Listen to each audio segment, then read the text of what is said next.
गौर से सुनिए दोस्तों। क्या आपने कभी खुद से ये सवाल किया है कि अगर आपका मन आपका गुलाम बन जाए तो आप क्या नहीं कर सकते? क्या आपने कभी महसूस किया है कि आपकी जिंदगी में सबसे बड़ी लड़ाई बाहर की दुनिया से नहीं, बल्कि आपके अपने मन से है? सुबह उठने का मन नहीं करता, कुछ नया सीखने का मन नहीं करता, बुरी आदतें छोड़ने का मन नहीं करता, गुस्सा आता है, मन भटक जाता है, काम का मन नहीं करता, और फिर दिन के अंत में पछतावा होता है कि आज भी खुद से हार गया। कभी सोचा है कि ऐसा क्यों होता है? इस वीडियो में हम उसी गहराई तक उतरेंगे जहां से ये सारा खेल शुरू होता है, आपके मन से। और बात सिर्फ समझने की नहीं है, बांधे जागने की है, सच को देखने की है और अपने मन को साधने की है। क्योंकि जिसने अपने मन को साध लिया उसने सारा संसार जीत लिया।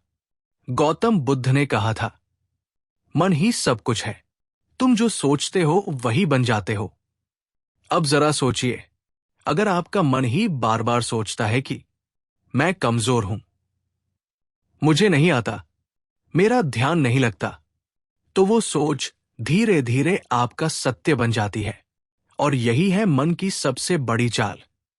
वो आपकी बनाई हुई आदतों, भावनाओं और यादों का गुलाम बन जाता है और आपको गुलाम बना देता है। मन एक बंदर की तरह है जो हर पल उछलता रहता है, कभी भविष्य की चिंता में तो कभी अतीत के पछतावे में। आपके साथ भी होता है ना? आप कुछ करने बैठते हैं और अचानक मन कोई पुरानी बात याद दिला देता है, कोई दुख, कोई गलती, कोई डर, और फिर आप वही अटक जाते हैं, कुछ करते ही नहीं। आपका शरीर वही बैठा होता है, पर मन कहां होता है कोई नहीं जानता। अब जरा सोचिए, ये वही मन है जो आपको महान बना सकता है अगर आप इसे समझ लें, इसे दिशा दे दें। क्योंकि मन खुद नहीं जानता कि क्या अच्छा है, क्या बुरा है। वो तो बस उसी चीज को सच मान लेता है जिसे आप बार बार दोहराते हैं। अगर आप हर रोज खुद से कहते हैं, मैं कुछ नहीं कर सकता, मेरा मन नहीं लगता, मेरी किस्मत खराब है, तो मन वही दोहराएगा, वही परोसता रहेगा और आप उसी में डूबते जाओगे। पर अब वक्त आ गया है कि आप इस मन को पहचानो, इसका व्यवहार समझो, इसकी चालाकी पकड़ो और इसे खुद के अधीन करो। मनोविज्ञान कहता है, हमारे 95% निर्णय हमारे अवचेतन मन से लिए जाते हैं। यानी हम जो सोचते हैं, जो महसूस करते हैं, उसका बड़ा हिस्सा हमें पता भी नहीं चलता, और फिर भी वही हमारे जीवन की दिशा तय करता है। यानी अगर आपने अपने मन को सही प्रशिक्षण नहीं दिया तो वो बिना आपकी मर्जी के आपको वहां ले जाएगा जहां आप कभी नहीं जाना चाहते थे।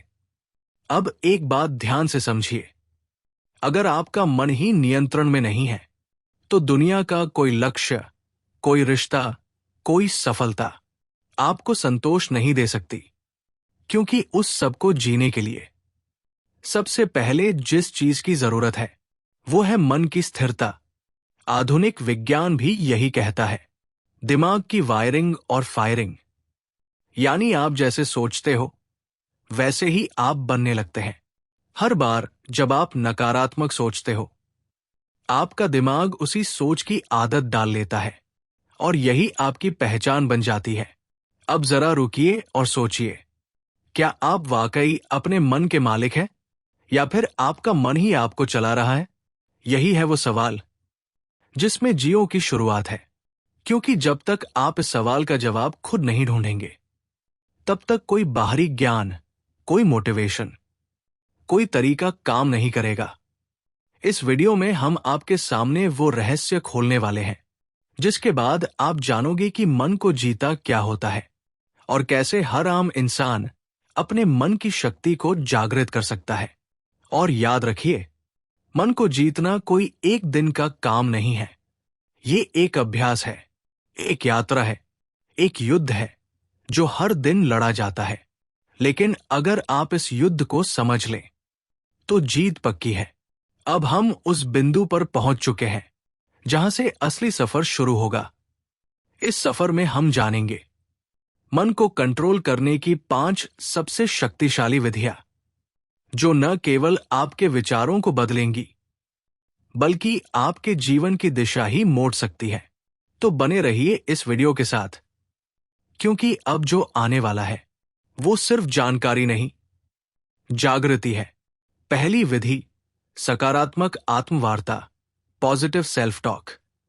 क्या आपने कभी अपने आप से कहा है, मुझसे नहीं होगा, मैं हमेशा गलती करता हूं, ये मेरे बस की बात नहीं है? अगर हां, तो आज इस वीडियो को पूरा देखना। आपके जीवन की दिशा को बदल सकता है, क्योंकि जिस व्यक्ति से आप सबसे ज्यादा बातें करते हैं वो कोई और नहीं, आप खुद है। और यही बातचीत आपके भविष्य की दिशा तय करती है। हमारा मन जो सोचता है वही हम बनते हैं। ये बात सिर्फ कोई मोटिवेशनल डायलॉग नहीं, ये विज्ञान भी कहता है और ब्रह्म ज्ञान भी। मन को कंट्रोल करने की पहली शक्तिशाली विधि है सकारात्मक आत्मवार्ता, यानी अपने आप से सकारात्मक बातें करना। ये कोई मामूली आदत नहीं, ये आपकी आत्मा से सीधा संवाद है। जब हम रोज खुद को नकारात्मक बातें कहते हैं, जैसे मैं कमजोर हूं, मेरे साथ ही ऐसा क्यों होता है, मुझे कुछ नहीं आता, तो हमारा अवचेतन मन, सबकॉन्शियस माइंड, उन बातों को सच मानने लगता है। फिर वही बातें हमारी आदत बन जाती है, हमारी सोच बन जाती है, और धीरे धीरे हमारा भविष्य भी वैसा ही बन जाता है। मनोविज्ञान कहता है हमारा अवचेतन मन हर उस बात को रिकॉर्ड करता है जो हम खुद से बार बार कहते हैं। इसलिए अगर आप रोज कहते हैं मैं हार जाऊंगा, तो आपकी सोच हारने वाली बन जाएगी। लेकिन अगर आप रोज कहते हैं मैं कर सकता हूं, मैं सीख सकता हूं, मुझे खुद पर विश्वास है, तो आपका दिमाग उसी दिशा में काम करने लगेगा। सफलता की दिशा में इस आत्मवार्ता का असर केवल आपके आत्मविश्वास पर ही नहीं पड़ता, बल्कि ये आपके शरीर की ऊर्जा, आपके फैसलों और आपकी दृष्टि तक को प्रभावित करता है। गौतम बुद्ध ने कहा था, मन ही सब कुछ है, जैसा तुम सोचते हो वैसे ही बन जाते हो। उनकी ये बात आज के विज्ञान से भी मेल खाती है। पॉजिटिव थिंकिंग हमारे न्यूरॉन्स को नए रास्ते बनाने पर मजबूर करती है। यानी जब आप बार बार खुद से अच्छा बोलते हैं, तो आपका दिमाग नई संभावनाओं के लिए खुलने लगता है। अब सवाल उठता है, ये सकारात्मक आत्मवार्ता करनी कैसे है? पहला, हर सुबह उठते ही अपने आप से एक बार जरूर कहिए, मैं आज पहले से बेहतर हूं और हर दिन आगे बढ़ रहा हूं। ये छोटे छोटे वाक्य आपके दिन की दिशा तय करते हैं।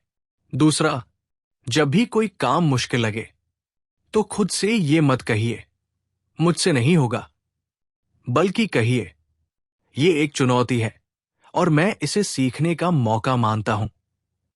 इस सोच से आपका डर धीरे धीरे छंटने लगता है। तीसरा, अगर आप किसी गलती को लेकर खुद को कोसते हैं, तो उसी समय खुद से कहिए, मैं सीखने वाला हूं, गलती मेरी पहचान नहीं है। ये आत्मस्वीकृति आपके मन को मोह और अपराध बोध से मुक्त करती है। दुनिया में कोई भी सफलता तब तक नहीं आती जब तक आप खुद पर विश्वास करना नहीं सीखते, और ये विश्वास तब पैदा होता है जब आप खुद से बात करना शुरू करते हैं सकारात्मक ढंग से। अब यहां एक बात और समझना बेहद जरूरी है, सकारात्मक आत्मवार्ता का मतलब ये नहीं कि आप हर हाल में खुद से झूठ बोलें, बल्कि इसका अर्थ है अपने अंदर की सच्चाई को देखना, समझना और उसे उन्नत दिशा में मोड़ना। अगर आप किसी कमजोरी को पहचानते हैं, तो खुद से कहिए, हां, ये मेरी कमी है, लेकिन मैं इसे सुधार सकता हूं। बस यही सोच आपको हर दिन एक नए स्तर पर ले जाएगी। इस आदत को अपनाने के लिए आप एक छोटा सा अभ्यास कर सकते हैं। हर रात सोने से पहले अपने आप से 3 सकारात्मक बातें बोलिए। एक, आज मैंने खुद पर काम किया। 2 मैं आगे बढ़ रहा हूं। 3 मुझे खुद से प्यार है। ये बातें छोटी लगती है, लेकिन यही छोटी बातें आपके अंदर की जंग जीतने में मदद करती है। गौतम बुद्ध कहते हैं, खुशी हमारे अपने विचारों पर निर्भर करती है। तो अगर आपके विचार आपके खुद के बारे में नकारात्मक होंगे, तो आपके जीवन का हर कोना दुखी लगेगा। लेकिन अगर आप अपने अंदर सकारात्मक ऊर्जा भरते हैं, तो मुश्किलें भी साधारण लगने लगती है। अब ध्यान दीजिए, ये तो सिर्फ पहली विधि थी, मन को नियंत्रित करने की शुरुआत। इस यात्रा में आगे और भी गहराई है, और अब हम प्रवेश करेंगे। दूसरी विधि, लक्ष्य निर्धारण, गोल सेटिंग। क्या आपने कभी सोचा है कि मन भटकता क्यों है? क्यों हम अक्सर कोई काम शुरू तो करते हैं, लेकिन बीच में ही छोड़ देते हैं? क्यों हमारा मन कभी अतीत की यादों में उलझा रहता है, तो कभी भविष्य की चिंता में खोया रहता है? इसके पीछे एक गहरी वजह है, अस्पष्टता, अनक्लैरिटी। मन को दिशा तब मिलती है जब उसे पता हो कि उसे जाना कहाँ है, और जब ये दिशा नहीं होती, तो मन बिल्कुल उस घोड़े की तरह होता है जो खुली जमीन पर बिना लगाम के दौड़ रहा हो, बिना किसी मंजिल के। इसलिए मन को नियंत्रित करने की दूसरी शक्तिशाली विधि है लक्ष्य निर्धारण, गोल सेटिंग। जी हां, स्पष्ट, यथार्थवादी और प्रेरणादायक लक्ष्य।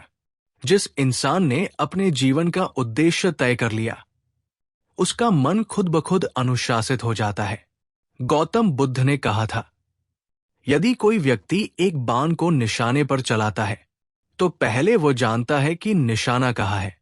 उसी प्रकार जीवन को सही दिशा में ले जाने के लिए मनुष्य को पहले अपने लक्ष्य को जानना चाहिए।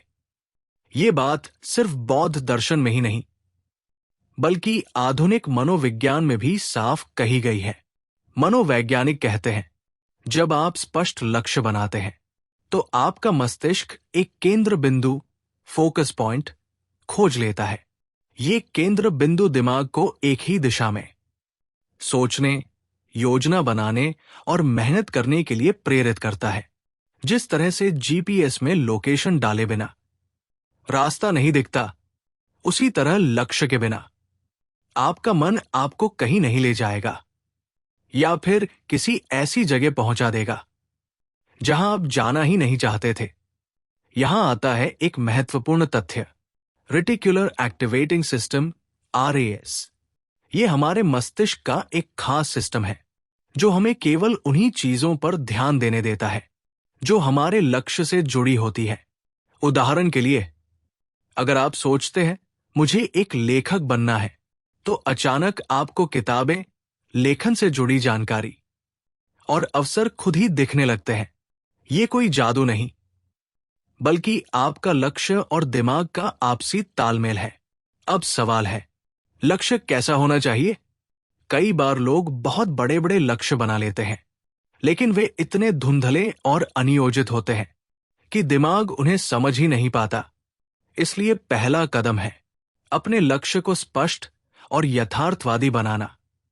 उदाहरण के लिए, अगर आप कहते हैं मुझे सफल बनना है, तो ये बहुत धुंधला लक्ष्य है।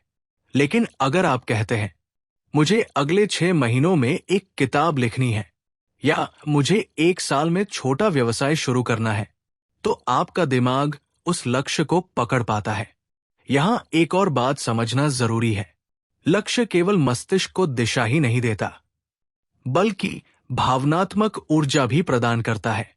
जब हम एक लक्ष्य बनाते हैं और उसे पाने की कल्पना करते हैं, तो हमारे दिमाग में डोपामिन नामक रसायन रिलीज होता है, जो हमें प्रेरित करता है, आत्मविश्वास देता है और यात्रा को आनंदमय बना देता है।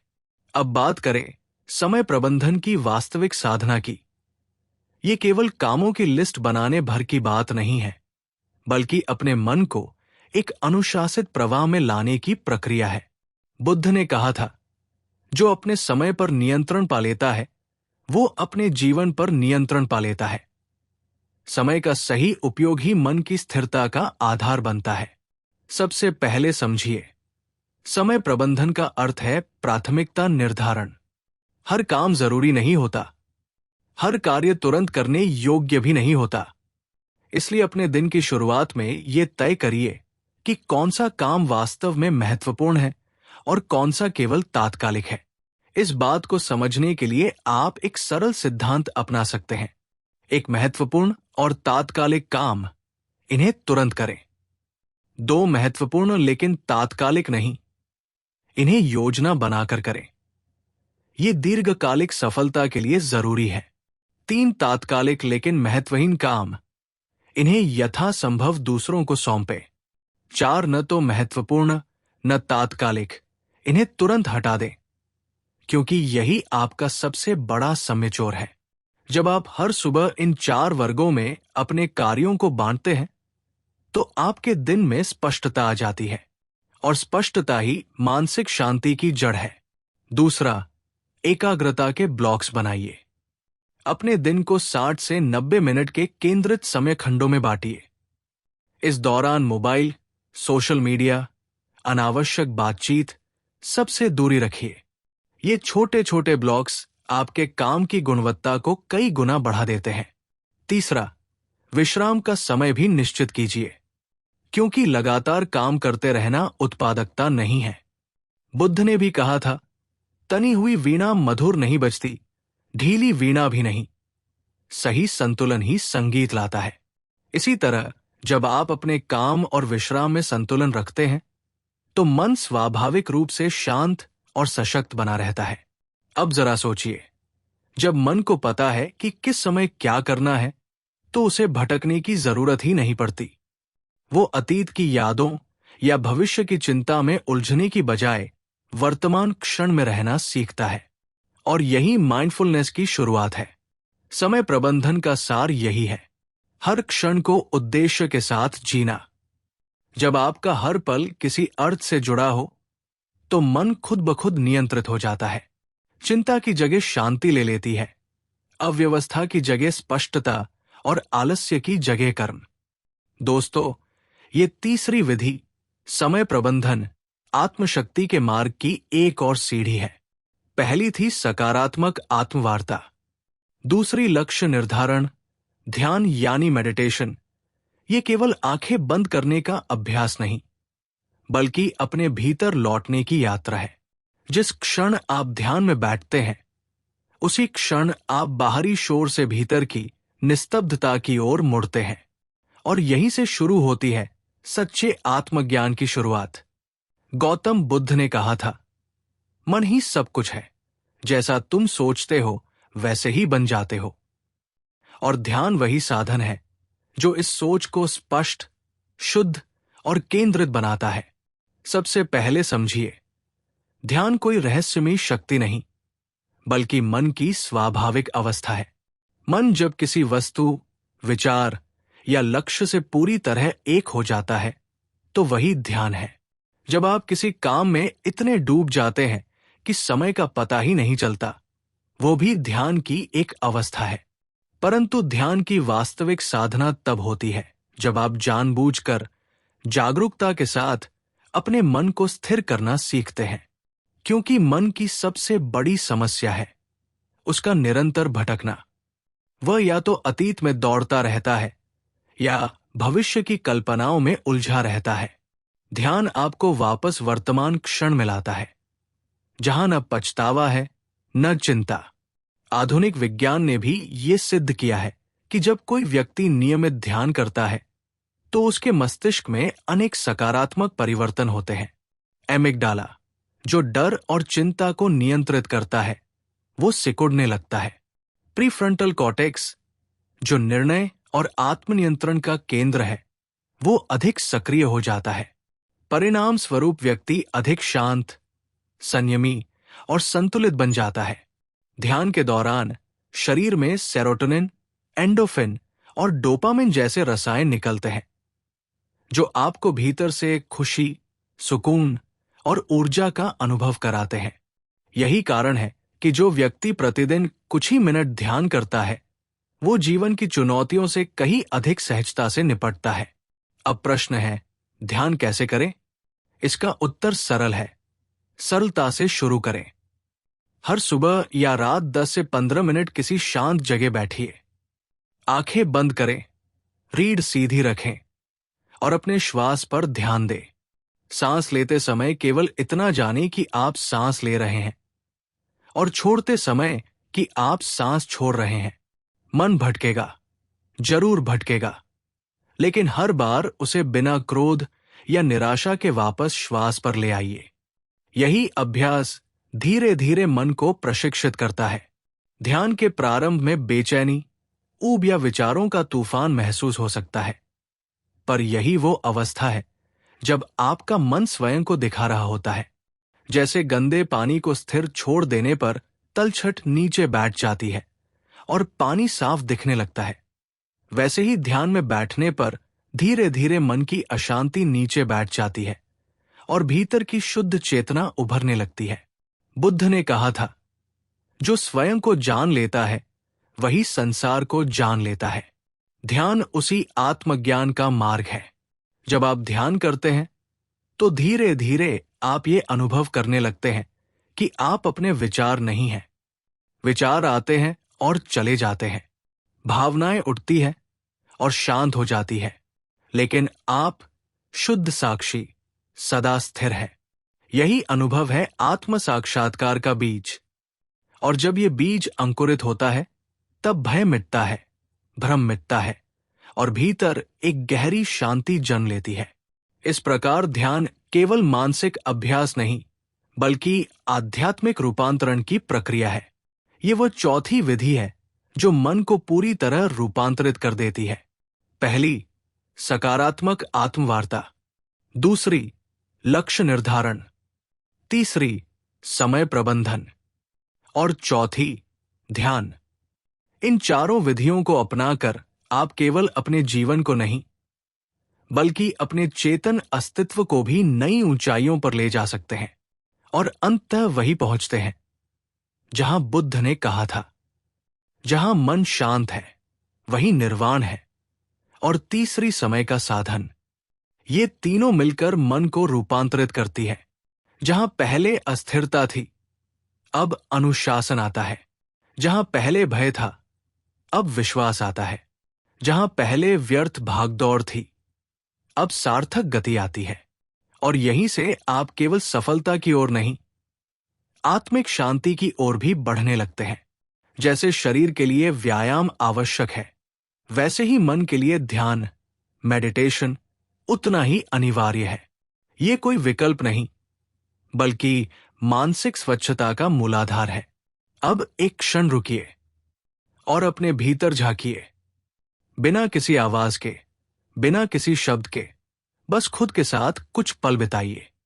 क्या आप जानते हैं, जब आप गहराई से ध्यान में उतरते हैं तो आप केवल अपने विचारों को नहीं देखते बल्कि ये भी समझने लगते हैं कि आप विचार नहीं हैं, आप वो साक्षी हैं जो हर विचार को आते जाते देख रहा है। गौतम बुद्ध ने कहा था, ध्यान ही जीवन का मूल है। यही वो मार्ग है जिससे तुम अपने भीतर की आग को बुझा सकते हो।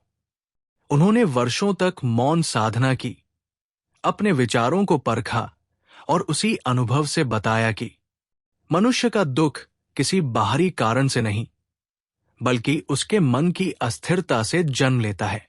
और इस अस्थिरता को समाप्त करने का एकमात्र उपाय है ध्यान। बुद्ध के अनुसार ध्यान तुम्हें साक्षी भाव सिखाता है।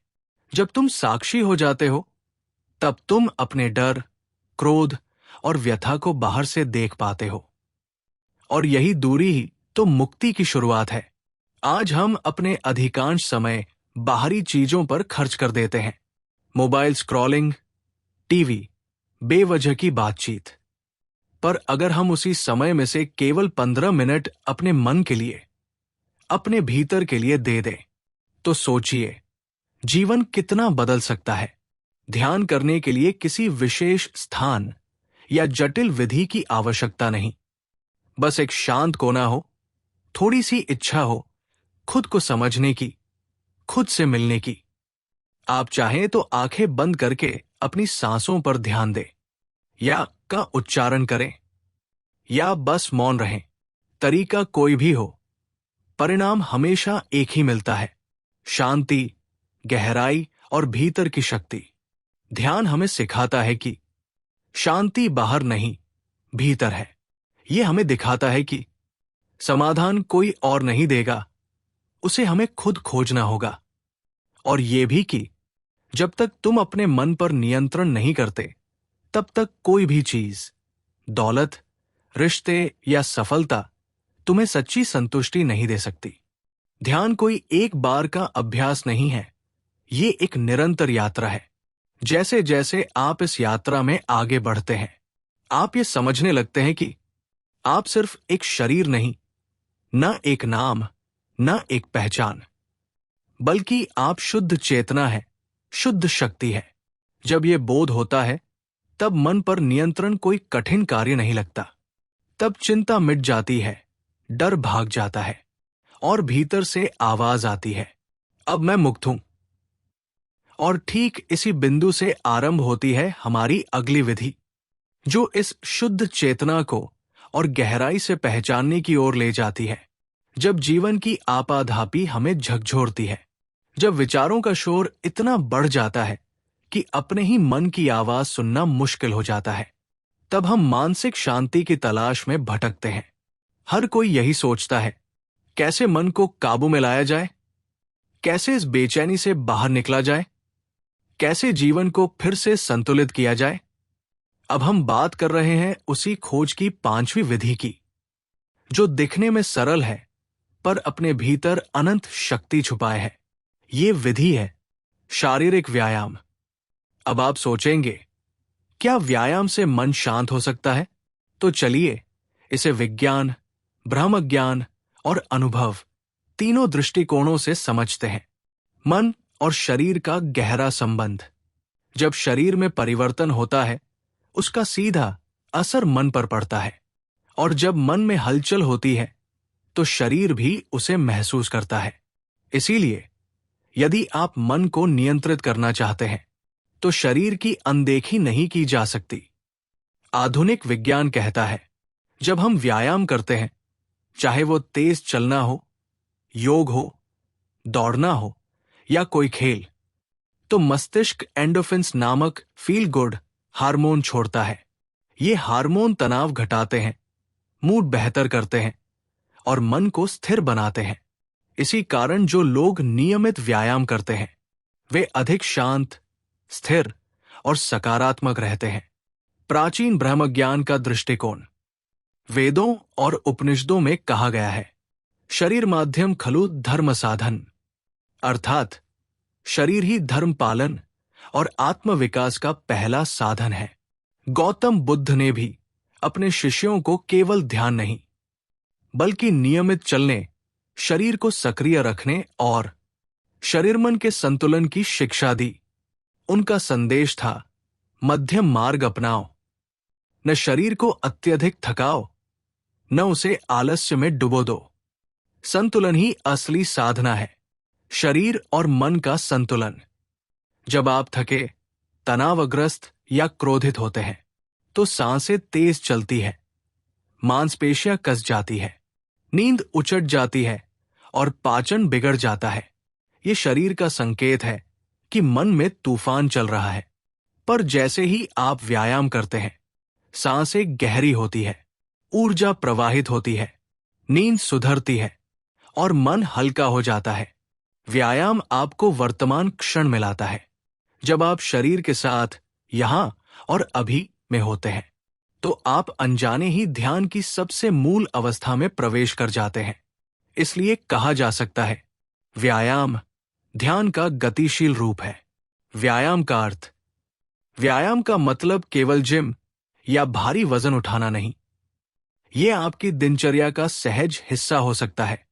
सुबह की सैर, सूर्य नमस्कार, योगासन, या यहां तक कि खेतों में काम करना भी एक प्रकार का व्यायाम है। महत्वपूर्ण ये नहीं कि आप क्या करते हैं, बल्कि ये कि आप कितनी नियमितता और श्रद्धा से करते हैं। हर दिन अपने शरीर को सुधारना, दरअसल अपने मन को प्रशिक्षित करना है, क्योंकि जब शरीर अनुशासित होता है, मन भी उसी ताल में स्थिर होने लगता है।